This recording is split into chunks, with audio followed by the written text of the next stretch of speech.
Vimos algunas cosas importantes en cuanto a lo que es, y hoy vamos a seguir viendo el origen del diezmo. Y vamos a orar y luego le voy a pedir al hermano Jorge que pase a enseñar la lección. Oremos. Padre amado, te doy gracias por tu gran amor, gracias por el hermoso día que tuvimos ayer con el evento para el Día del Niño, que se pudo compartir tu palabra, Señor, y ministrar a los chicos y sus familias.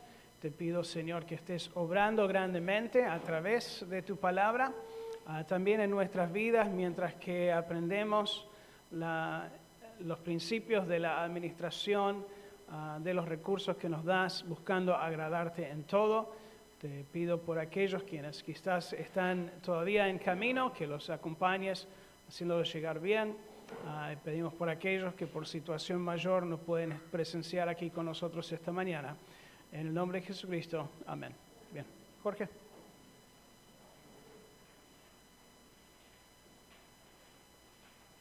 Muchas gracias, pastor. Muy buenos días, queridos hermanos, ¿cómo están? Espero que bien y expectantes en esta mañana por encontrarnos con la palabra del Señor. Y quiero invitarlos a buscar en nuestras Biblias Génesis capítulo 14.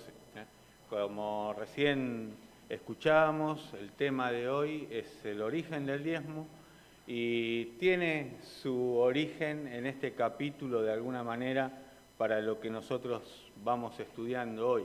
Y me gustaría que busquemos en nuestras Biblias Génesis 14 y la lectura nos lleva al versículo 14, ¿no es cierto?, hasta el final del capítulo. Así que quiero invitarlos a leer la palabra de Dios en esta mañana, Génesis 14, versículo 14 al 24. Dice así la palabra del Señor. Oyó Abraham que su pariente estaba prisionero y armó a sus criados, los nacidos en su casa, 318, y los siguió hasta Dan. Y cayó sobre ellos de noche, él y sus siervos, y les atacó y les fue siguiendo hasta Oba, al norte de Damasco. Y recobró todos los bienes, y también a Lot su pariente y sus bienes, y a las mujeres y demás gente. Y cuando volvía de la derrota de Kedorlaomer y de los reyes que con él estaban, salió el rey de Sodoma a recibirlo al valle de Sabe, que es el valle del rey. Entonces Melquisedec, rey de Salem y sacerdote del Dios Altísimo, sacó pan y vino y le bendijo, diciendo: Bendito sea Abraham del Dios Altísimo, creador de los cielos y de la tierra, y bendito sea el Dios Altísimo que entregó tus enemigos en tu mano. Y le dio a Abraham los diezmos de todo. Entonces el rey de Sodoma dijo a Abraham: Dame las personas y toma para ti los bienes. Y respondió Abraham al rey de Sodoma: He alzado mi mano a Jehová, Dios Altísimo, creador de los cielos y de la tierra, que desde un hilo hasta la correa del calzado, nada tomaré de todo lo que es tuyo, para que no digas: yo enriquecí a Abraham, excepto solamente lo que comieron los jóvenes y la parte de los varones que fueron conmigo, Aner, Escol y Manre, los cuales tomarán su parte. Vamos a orar al Señor nuevamente en esta mañana. Amado Padre, misericordioso Dios, queremos darte gracias porque en esta mañana podemos nuevamente, un grupo de tus hijos, estar juntos para adorarte, para leer tu palabra, para comprender el mensaje que tú quieres comunicarnos. Y en esta mañana, Señor, al estar frente a este santo libro, queremos pedirte, Padre, que tú nos hables a través de él a cada uno de nosotros. Amado Dios, ayúdanos a comprender qué es el mensaje que tú nos quieres comunicar a través de tu palabra. Queremos dejar este tiempo en tus manos y lo hacemos agradecidos en el nombre de aquel que se entregó por cada uno de nosotros y nos salvó, el Señor Jesucristo. Amén. Muy bien. Bueno, yo sé que estamos frente a un capítulo que a veces es un poco difícil de entender. Génesis 14, y bueno, el tema vamos a introducirnos, pero no podemos dejar de hablar de lo que está sucediendo en este pasaje de las Escrituras. Para mí es clave, ¿no es cierto?, verlo, y por un lado tiene bastante antecedente, ¿no es cierto? Como la Biblia no está escrita en capítulos, yo creo que una parte clave, o el centro, el punto, ¿no es cierto?, porque uno podríamos dividirlo en la guerra entre los reyes, ¿no es cierto?, la batalla de los reyes, la intervención de Abraham, ¿no es cierto?, y también el diálogo. Y creo que el punto central para entender lo que está pasando está justamente en el diálogo. Ahí nos vamos a detener tal vez después, pero hace falta explicar algunas cuestiones que están en el pasaje. Bueno, en nuestras hojitas tenemos el título, ¿no?, El origen del diezmo, y justamente hay dos pasajes centrales en los cuales tenemos que desarrollar el tema, que justamente uno de esos es Génesis 14.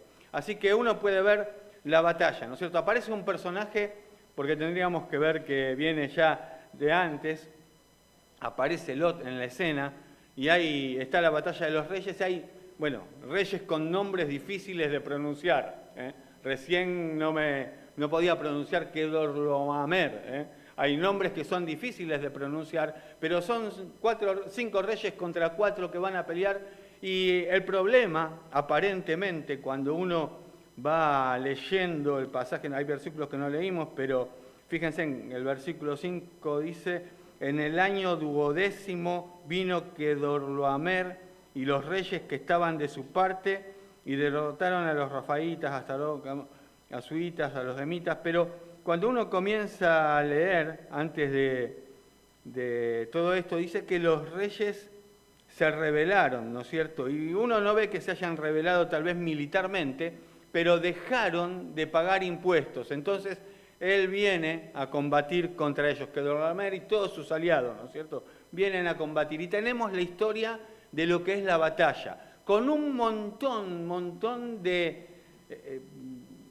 datos, ¿no es cierto? Hay muchos datos, da muchos detalles Moisés cuando escribe esto, porque él quiere mostrar de alguna manera que esto es un evento real. Y obviamente, al ser un evento real, él va a dar muchos detalles.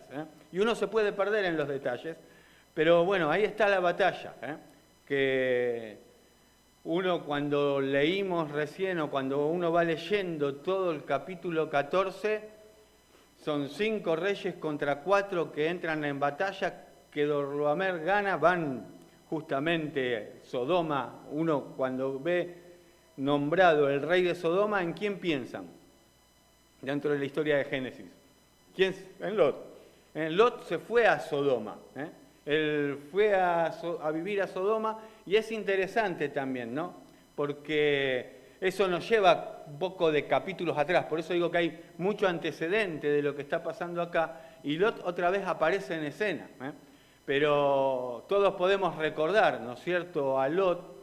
Abraham sale de Ur de los Caldeos, Babilonia probablemente, y va a la tierra prometida. Ahora, Abraham no sale de un lugar pequeño, del campo. Él sale de una ciudad grande, de un lugar bien establecido y de su propia comodidad, dejándolo todo para salir a una tierra que Dios le estaba mostrando.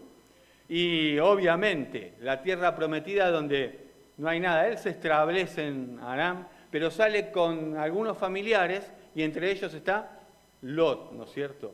Así que él va con esto, ¿no es cierto? Ahora, imagínate toda esa situación. Ahora, Lot aparece nuevamente en escena en este capítulo, porque se entera, Abraham, que Lot había sido capturado dentro de la batalla, porque obviamente la batalla fue contra Sodoma y otros reyes que estaban ahí rebelados en el hecho de dar impuesto a este rey, y bueno, eso es lo que provoca probablemente toda la situación, y es tomado prisionero juntamente con otras personas. Y eso es lo que está narrando el capítulo 14 de Génesis, esa batalla, esa guerra. Es interesante también pensar en esto. Lot va a tomar ¿a quiénes? Cuando leímos allí, que versículo 14, que oyó Abraham que su pariente estaba prisionero, armó a sus criados, los nacidos en su casa, 318. Da el número exacto. Por eso está dando muchos datos exactos sobre todo lo que estaba pasando en esta situación. Y mucha información, ¿no es cierto? Y uno se puede perder, pero el punto está más adelante, de lo central de este pasaje. Pero toma 318, y la primera pregunta que viene a nuestra mente, ¿cuál es? ¿Cómo hizo con 300 personas para vencer a un ejército de personas entrenadas, 5 reyes contra 4 que pelearon, o 4 contra 5, ¿no es cierto? O sea, ejércitos preparados para la batalla. Evidentemente, Abraham, ni sabemos, no se dan detalles de esto. No se dan detalles de con qué armas pelearon, no se da detalle de cuál fue la estrategia. Lo único que dice que llegaron a un punto donde cayeron de noche sobre ellos y los vencieron y encima los siguieron persiguiendo hasta Dan y hasta más allá de Damasco. Siguieron persiguiéndolos, ¿no es cierto? Ahora, 300 personas, que evidentemente no eran personas preparadas para la guerra, ¿cómo hicieron para vencerlo? ¿Cómo hicieron para vencerlo? Para tener la victoria. Y eso fue lo que pasó. Recobró todo lo que se había... Bueno, recobró a su pariente, recobró sus pertenencias, recobró las personas. Y en medio de todo esto, ahí tenemos lo que va a suceder. Cuando él está volviendo, dice el pasaje, ¿no? Cuando él volvía de la derrota de Kedorlaomer, lo practiqué mucho y nunca me sale. Kedorlaomer, este nombre bastante difícil para pronunciar, para decir. Parece fácil, pero se me lengua la traba. Ahí estaba él volviendo de la derrota y sale a su encuentro el rey de Sodoma. Y ahí aparece también Melquisedec. Pero bueno, esa es la batalla. Es bastante... Bueno, hay mucho dato acerca de lo que estuvo pasando en este capítulo 14. Y bueno, fueron a la guerra y Abraham venció. Ahora, cuando alguien vencía en una guerra, como Kedorlaomer, se quedan con todo el botín y todas las personas, inclusive que se quieran llevar, y se los llevan cautivos y prisioneros. Y Abraham, obviamente, tiene la victoria y está volviendo con las personas y todas las pertenencias, ¿no es cierto?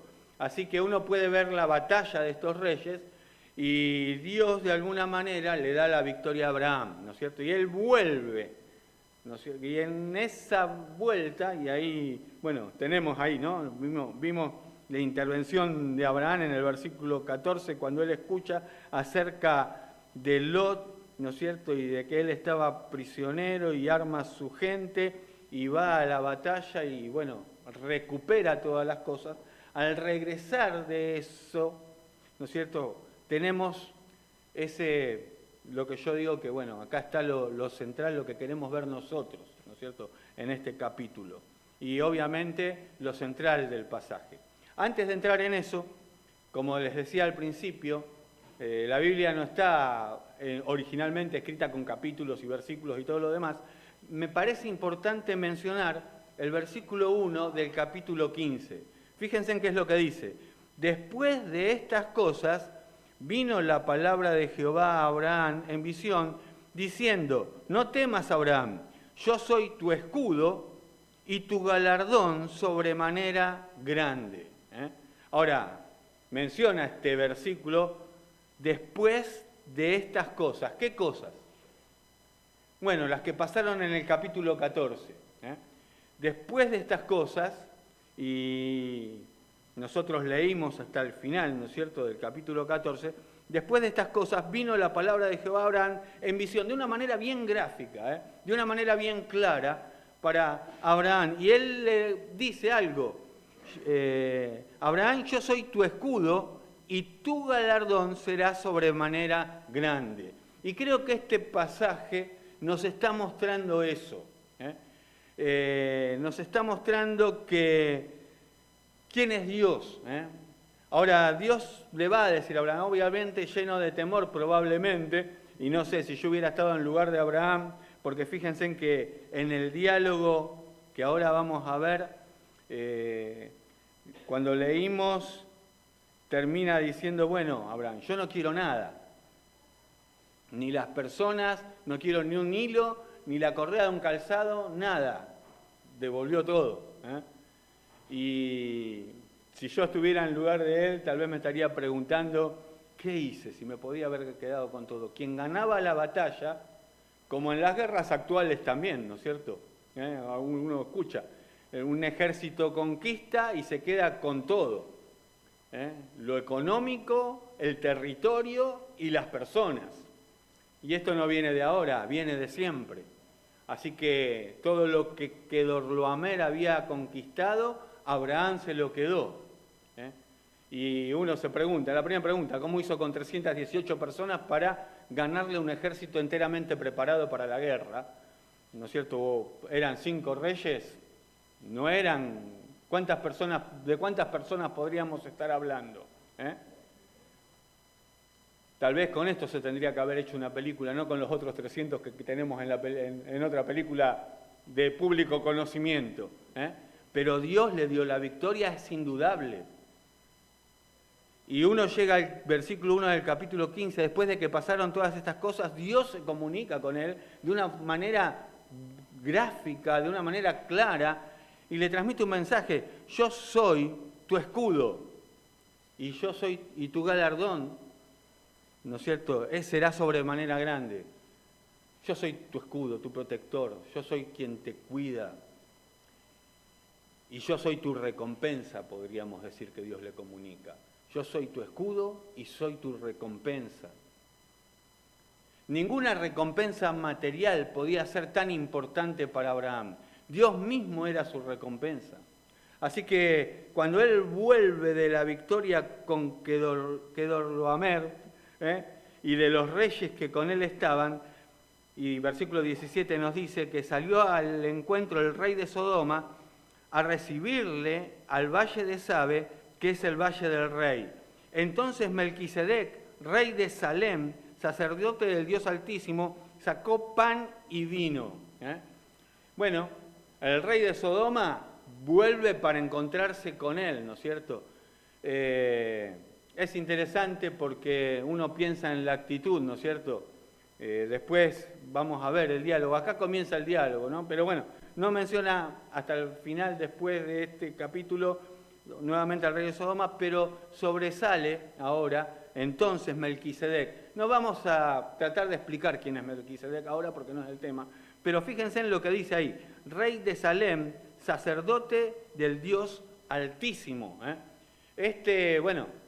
Esta frase que tenemos allí es el Elohim, es el Dios Altísimo, es el Dios que está sobre todo, el Dios que tiene el control de todo, es el Dios. Él, en la expresión hebrea, él se refiere a Dios, y a cualquier Dios, pagano, falso o el verdadero Dios. Y lo que lo califica o lo que lo describe es Elohim, es el Dios Altísimo, es el Dios soberano, es el Dios grande. Y bueno, se presenta este rey. Salem sería tal vez la forma de decir, antes de que acá la nación de Israel se está creando de alguna manera, ¿no es cierto?, con Abraham, se está fundando, pero Salem, ¿no es cierto?, esta palabra Salem viene de una palabra hebrea, Shalom, rey de paz. Después en el otro pasaje que tenemos de Hebreos 7, uno puede ver más detalles porque el escritor a los hebreos va a explicar un poco de esto, ¿no es cierto? Pero rey de paz, una forma de decir tal vez también una referencia a Jerusalén, ¿no es cierto?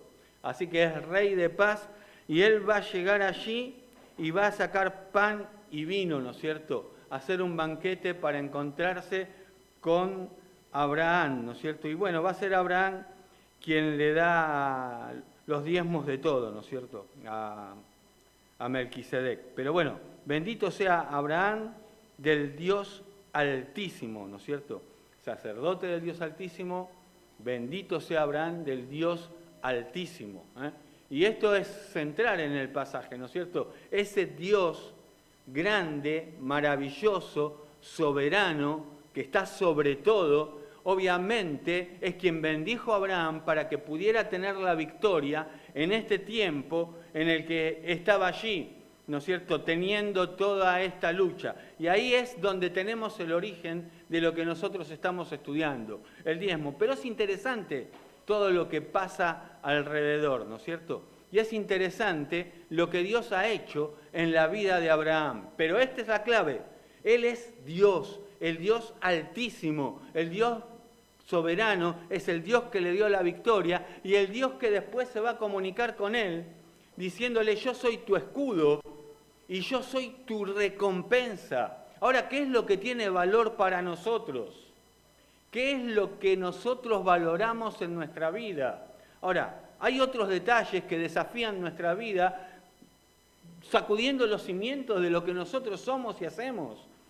Hablamos recién de Lot. ¿Se acuerdan de este personaje? No tenemos tiempo de recorrer la Biblia y de leer acerca de él y acerca de lo que viene pasando. Pero llega un momento en donde las posesiones de Abraham y de Lot crecieron mucho, estaban juntos y todos conocemos la historia. En un momento Abraham entiende que él y Lot se tienen que separar porque había mucho conflicto entre los pastores de uno y de los otros. Y lo lleva a un lugar donde él puede ver todo el territorio y le dice a Lot: bueno, elegí dónde vos vas a ir y yo voy para el otro lado. ¿Y Lot qué elige? ¿Se acuerdan de la historia? Mira todo así y obviamente lo mejor que vio, lo que le pareció que era el Edén para él, lo que le pareció que era lo más productivo, donde él iba a estar mejor, es lo que eligió. Y Abraham se dio su derecho. Él fue para el otro lado y bueno, así llegó Lot a Sodoma, ¿no es cierto? Es interesante, ¿no? Hay otras historias que tenemos acerca de Abraham. Por ejemplo, Abraham en un momento llega con Sara, su esposa, y le dice a Sara: che, Sara, yo te veo y vos sos hermosa. Haceme un favor. Los hombres van a ver que sos hermosa, decí que sos mi hermana. Una media verdad, porque en realidad era una media verdad. Yo a veces de ahí saco que medias verdades son grandes mentiras.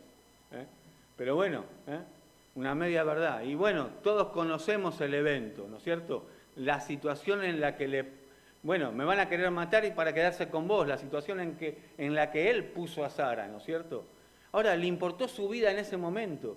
¿Por qué no le importó su vida en este momento?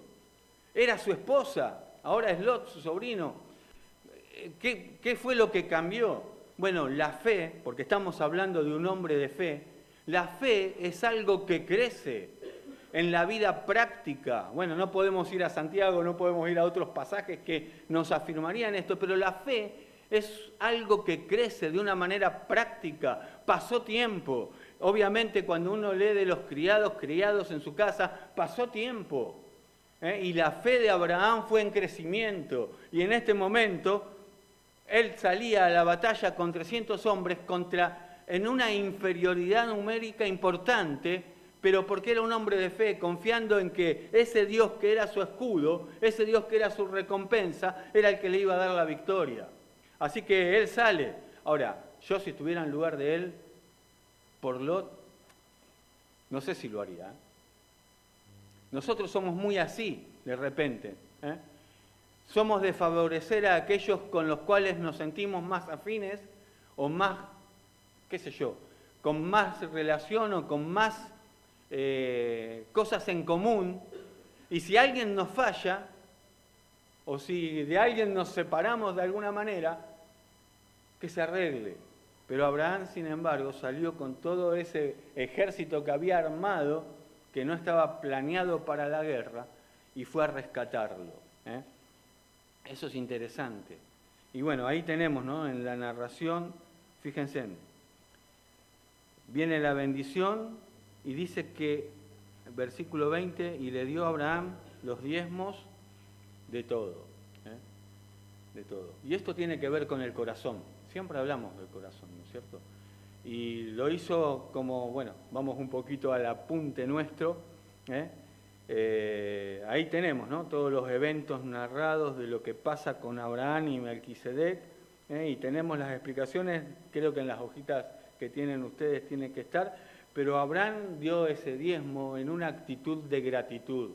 Había tenido la victoria y es evidente que es una victoria que no es por su fuerza, no es porque él tenía la capacidad ni el poder militar de hacerlo. Lo hace en gratitud. Ahora, es interesante también pensar en que en el momento que él tiene la victoria, tiene derecho a todo, Él tenía el territorio, está en Canaán, tuvo la victoria sobre todos los reyes, están todos a sus pies de alguna manera, ¿no es cierto? Llega Melquisedec, sacerdote del Dios Altísimo, rey de Salem, sacerdote del Dios Altísimo, lo bendice, le dice que es bendito del Señor, y ahí está. Él podría haber dicho, bueno, Dios, joya, me lo diste todo, tengo la tierra que me prometiste. Ya está, lo logré, tengo todo. Sin embargo, no hizo eso. No hizo eso, devolvió todas las cosas. Yo tal vez hubiera actuado diferente. Ya está, tengo la victoria, me quedo con todo.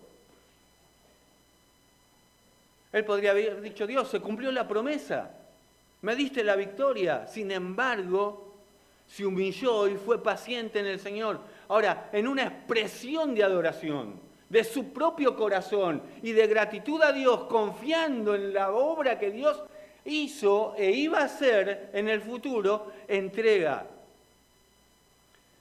esa ofrenda. Tenía todo, pero sin embargo va a dar en una manera de gratitud a Dios los diezmos de todo, ¿no es cierto? Y bueno, ahí tenemos en el apunte, él tuvo una victoria tremenda sobre los enemigos, ¿no es cierto? Y obviamente al pensar quién le dio la victoria, no podía producirse más que agradecimiento de parte de su corazón. También uno puede ver que no hubo una obligación de darlo, ¿sí? Él lo va a hacer de una manera voluntaria. Y es mucho de lo que nosotros tenemos que dar cuando hablamos, de lo que nosotros tenemos que hacer cuando hablamos de dar a Dios. Lo hacemos por la gratitud de nuestro corazón. Ahora, hoy estamos pensando en Abraham, un hombre de fe. Pero la verdad es que cada uno de nosotros, vos y yo, estamos llamados por Dios a través de su palabra a ser hombres y mujeres de fe.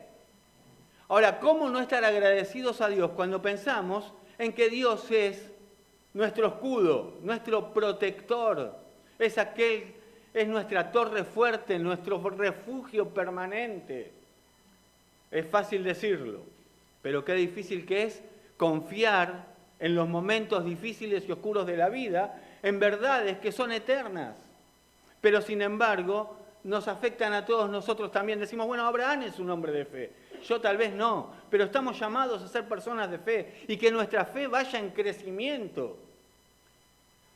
Abraham en un momento dijo una media verdad, yo digo una gran mentira, no media verdad.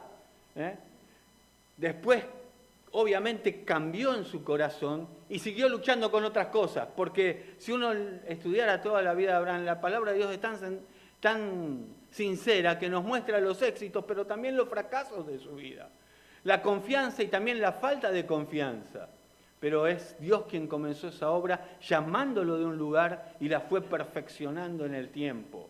Perfectos cuando estemos en gloria, pero siguió luchando, pecando con otras cosas, pero fue un hombre de fe. Y ese es el llamado que tenemos todos nosotros, a ser hombres de fe. Y es de la manera que nosotros tenemos que dar. Bueno, ya hemos hablado bastante en los estudios acerca de lo que es el diezmo, pero uno lo da de corazón agradecido al Señor por lo que Él es y por lo que Él hizo por nosotros. Victorias en esta vida terrenal, a veces el Señor nos la da, pero en la victoria que yo pienso es eterna. Es eterna. En la cruz del Calvario, Dios obtuvo para nosotros una eterna victoria que nos llena de esperanza, que trasciende la eternidad pasada y la eternidad futura. Es para siempre. Un Dios eterno, el Dios altísimo, que nos salvó y nos rescató de nuestra vana manera de vivir y nos da esperanza. ¿Cómo no estar agradecidos a ese Dios por lo que Él hizo, por lo que Él hace y por lo que Él continuará haciendo en nosotros y a través de nosotros? Lo merece todo. Y esto fluye de un corazón que ama a Dios con todo su corazón. Y un hombre que aprende a amar a Dios con todo su corazón. Y obviamente no hay que obligarlo a dar, lo hace de una manera voluntaria, ¿no es cierto? Así que Abraham lo hizo de esa manera en ese momento. Ustedes saben que los micrófonos y yo tampoco nos llevamos bien, ¿eh? Así que lo hace de una manera voluntaria. Obviamente cuando hablamos de diezmo, ya se explicó también, es proporcional, eso es el 10%, ¿no? De algo. Pero bueno, yo cuando hablo de el Nuevo Testamento nos habla de generosidad, de ofrendas, ¿no es cierto? No va específicamente a decir diezmo, pero si uno es generoso, digo yo siempre, porque Pablo cuando enseña acerca de las ofrendas, de dar, y nos habla en las cartas a los Corintios, 2 Corintios 8 y 9, ¿no es cierto?, acerca de eso, la palabra que se usa en el Nuevo Testamento es generosidad. Y yo siempre digo que generosidad es más que el diezmo. Si soy miserable, simplemente comienzo por ahí, ¿no es cierto?, dando el 10% de todo lo que Dios me da. Pero si entendemos lo que venimos estudiando, porque cuando comenzamos dijimos que a quién le pertenece todo. A Dios. Todo es de Dios. Todo lo que soy y todo lo que tengo. Y de eso le doy a Dios, ¿no es cierto?, de lo que Él me dio primero. Y bueno, soy llamado a ser generoso. Y cada uno sabe voluntariamente, cada uno dé como propuso en su corazón, dice la Biblia. A veces eso lo usamos de excusa diciendo, bueno, yo propuse un 1%. No está hablando de eso. Está hablando de generosidad y que cuando lo hacemos lo tenemos que hacer con alegría. Y bueno, Abraham es un ejemplo de fe en todos los aspectos de la vida que nosotros tenemos que modelar, pero el ejemplo supremo es Cristo, que lo dio todo en la cruz del Calvario por amor a cada uno de nosotros. Y bueno, obviamente Abraham en este caso dio 1/10 de todo lo que había obtenido y eso nos habla de que fue proporcional, ¿no es cierto?, en todo esto. Y bueno, ahí tenemos algunos versículos para ver también, ¿no es cierto? Y dio a Dios y a su obra. Volviendo a Génesis 14,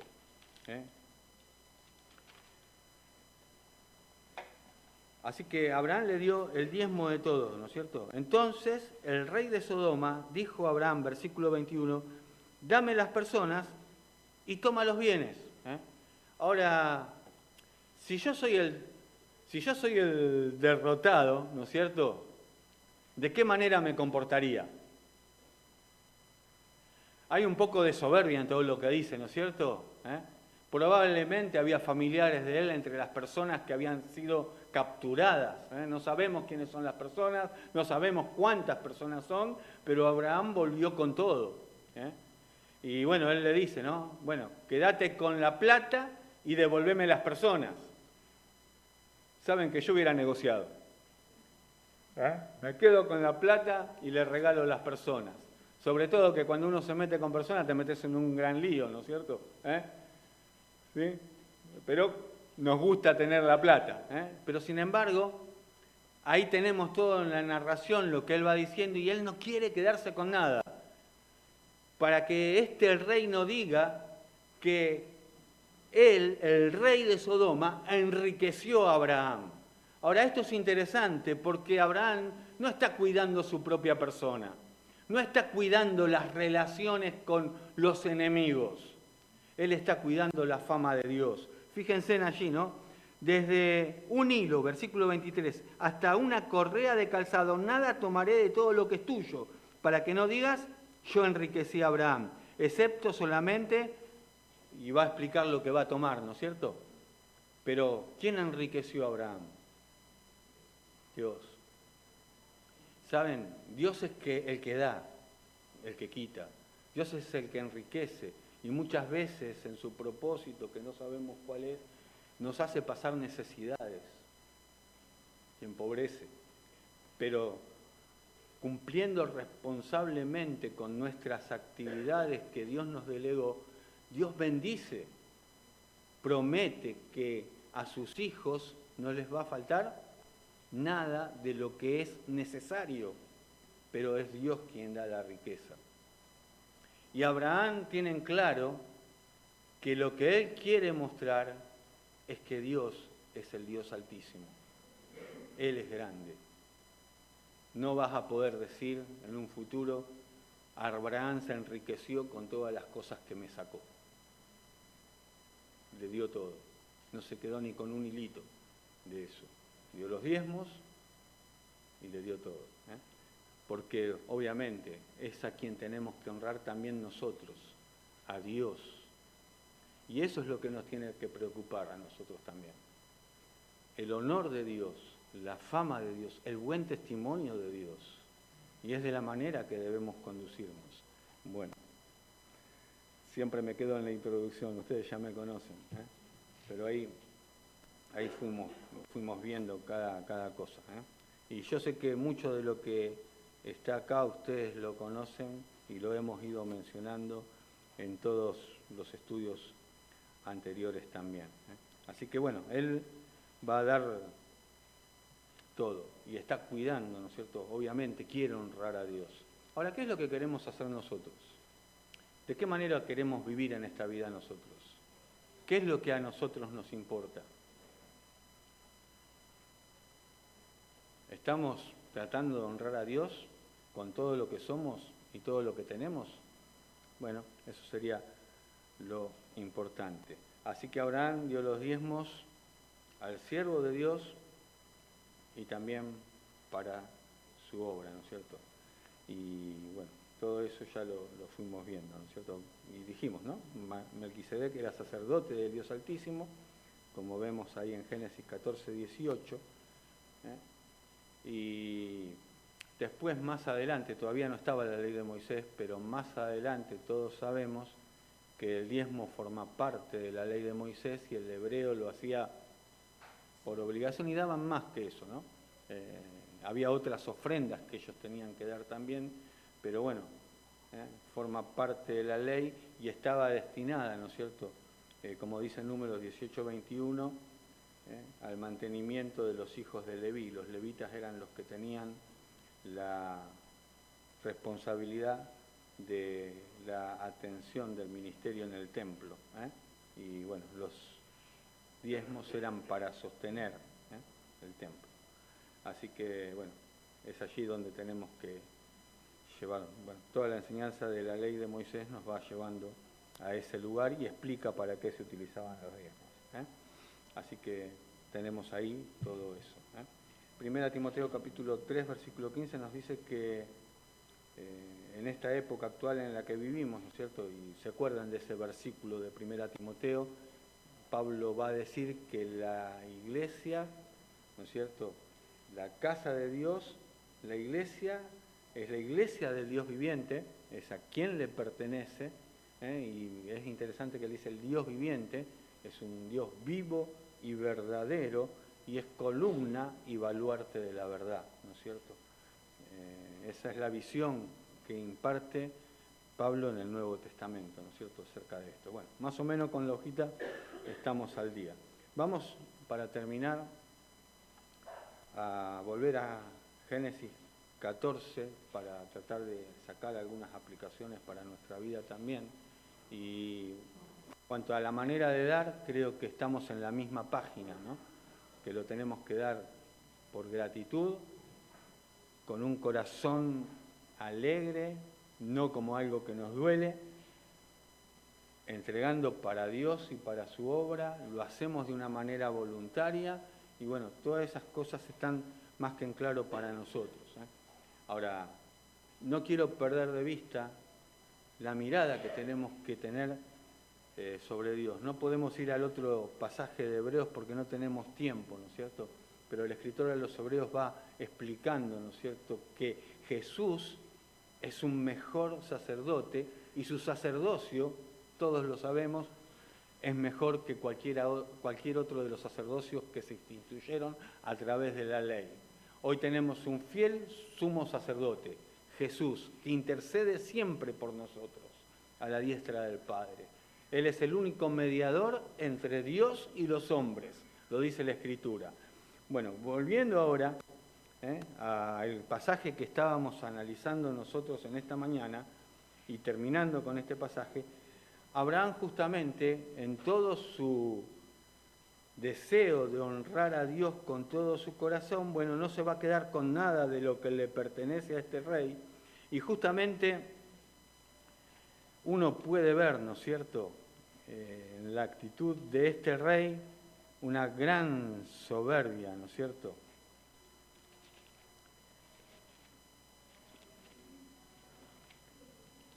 Quiero buscar un versículo.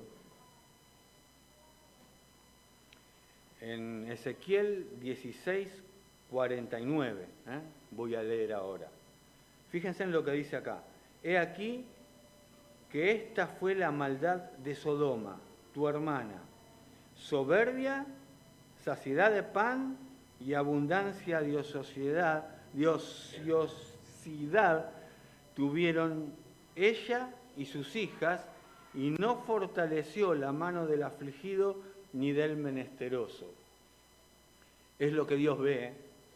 Ese era el problema de Sodoma, era la actitud de Sodoma, y era lo que Dios condena de esta ciudad y de la gente que vive en ella, ¿no es cierto?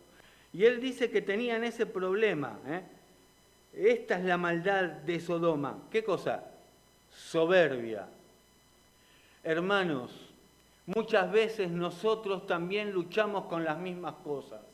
La soberbia es un problema que muchas veces también luchamos nosotros con esto, pero esta era la maldad. Y este rey, obviamente, cuando aparece delante de Abraham, en vez de decir, uy, Abraham, gracias por lo que hiciste por nosotros, gracias por todo lo que trajiste de vuelta para este lado. Sin embargo, le dice, no, dame las personas, quédate con la plata. No tiene una actitud humilde, porque uno de los problemas, mientras más avanzamos, a veces luchamos más con la soberbia, ¿no es cierto? Pero soberbia y orgullo van tomados de la mano, son la misma cosa prácticamente, ¿no es cierto? Orgullo y soberbia. Y esta es la maldad que había en estos corazones, soberbia. Esto me lleva a pensar en esta mañana cómo está nuestro corazón. Porque todos nosotros luchamos con la soberbia.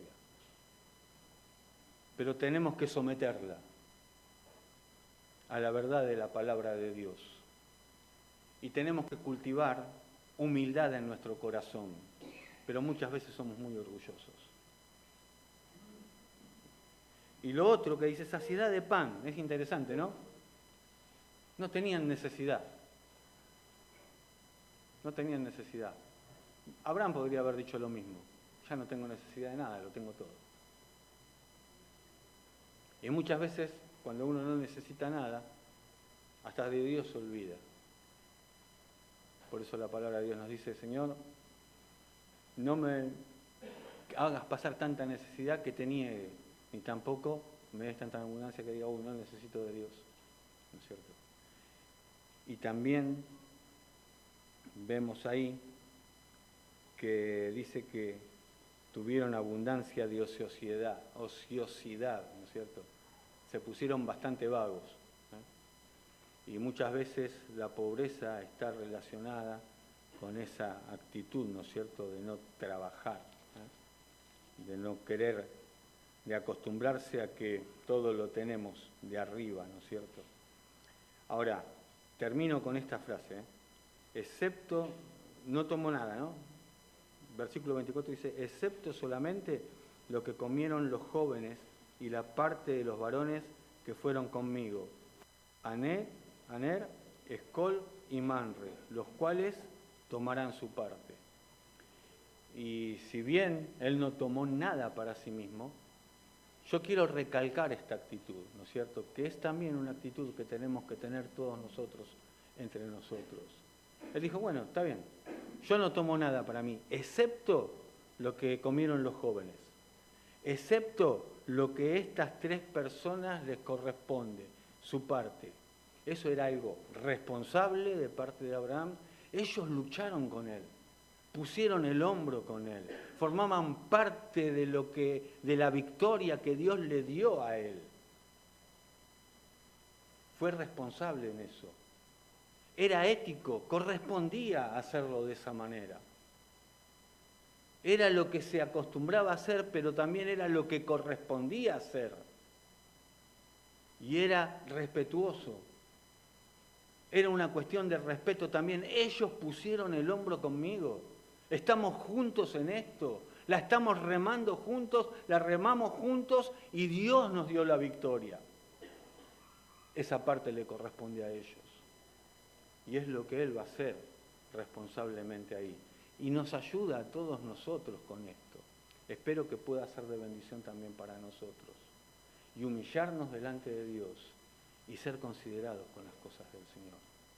De corazón para darle a Él y también de corazón para ayudarnos unos a otros nosotros con las mismas actitudes que vemos en la vida de Abraham.